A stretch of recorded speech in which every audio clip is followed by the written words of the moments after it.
Hello guys, I am Arun. நமது பூமியை விட 100 மடங்கு அதிக ஈர்ப்பு விசையை உருவாக்கும் ஒரு மிஷினை சைனா உருவாக்கி இருக்காங்க. அதை பற்றி நம்ம இப்போ பார்க்க போகிறோம். இந்த மாதிரி புது புது அப்டேட் நீங்கள் பார்க்கணும். மறக்காம இந்த சேனலை சப்ஸ்கிரைப் பண்ணுங்க. இப்போ உங்க டீட்டெயில்டாக பார்ப்போம். சைனாவின் ஜேஜியாங் யூனிவர்சிட்டியில் தரை மட்டத்திலிருந்து 15 மீட்டர் ஆழத்தில் simulating extreme disaster controlled lab இருக்கு. இந்த லேபில் சீஃப் 1900 ஹைப்பர் கிராவிட்டி சென்ட்ரிஃபியூஜ் எனும் மிஷினை சைனாவோட இன்ஜினியர்ஸ் உருவாக்கி இருக்காங்க. இந்த chief 1900 hyper gravity centrifuge machine நமது பூமியின் ஈர்ப்பு விசையை விட 100 மடங்கு அதிகமான ஈர்ப்பு விசையை இந்த மிஷின் உருவாக்கும். இந்த மிஷின் மூலம் என்னெல்லாம் செய்ய முடியும் அப்படின்னு கேட்டீங்கன்னா, ஒரு லார்ஜ் டேம் எர்த்குவிக் நிலநடுக்கத்தினால உடஞ்சிச்சுன்னா என்ன நடக்கும் என்பது யாருக்குமே தெரியாது.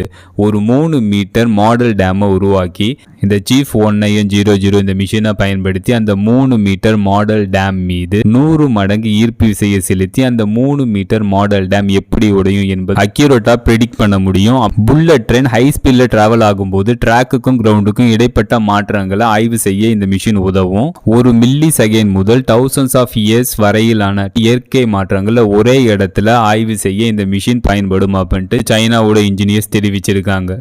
ஃபைனலா இந்த வீடியோ எப்படி இருந்துச்சுன்னு கமெண்ட் பண்ணுங்க. See you.